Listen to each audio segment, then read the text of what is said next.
Good evening. A conservative newspaper, the National Review, just raised concerns about a president trying to federalize elections.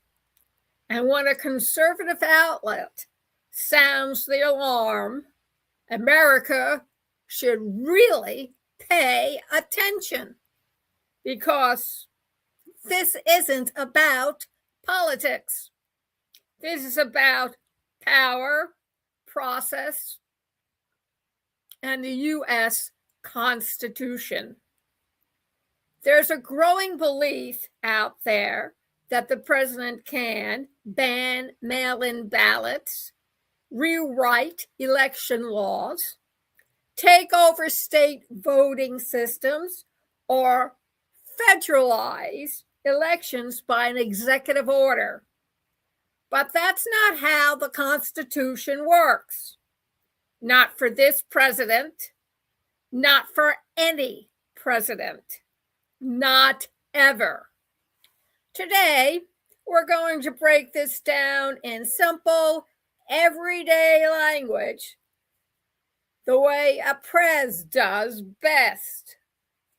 So, let's start with the basics. The Constitution divides election power into 3 lanes. State runs elections, check. They decide how you register, how ballots look, where the polling places are, whether mail-in ballots are allowed, and how votes are counted. Lane 2, Congress, check.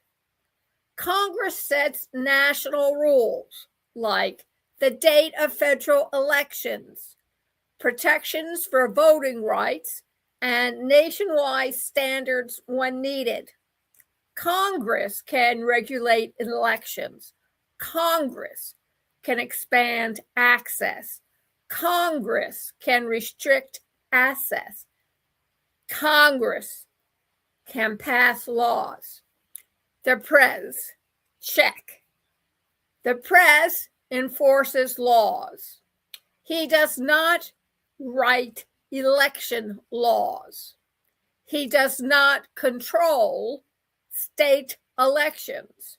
He does not have the authority to federalize anything. That's not opinion. That's constitutional architecture. Let's make this even simpler. Federal authority means protecting voting rights, enforcing existing laws, making sure states follow the Constitution. Federalizing election means taking over the entire electric system, replacing state rules with presidential rules, and controlling ballots, counting, and procedures. The Prez has zero goose egg constitutional authority to do that. Not limited, not partial, zero. That's why National Review raised their alarm. Now, let's talk about doublespeak, a concept explained beautifully in 1984. Doublespeak is when a leader says 2 opposite things at the same time and insists both are true. For example, mail-in ballots are unsafe, but I can vote by mail because I'm the president. That's not leadership. That's a contradiction. And contradiction is a doorway to confusion. Prez translation: if the system is too broken for you, it's too broken for everyone.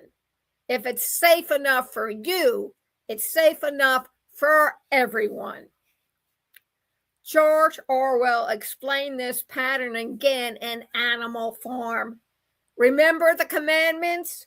First it was 2 legs good, 4 legs better. Then later, when the leadership changed its mind, 2 legs better, 4 legs adequate. Same farm, same wall, new rules. Why? Because the leaders rewrote the law to fit their new persona. That's the danger of doublespeak. It's not about truth. It's about convenience. Just because someone is president doesn't mean they get special voting rules.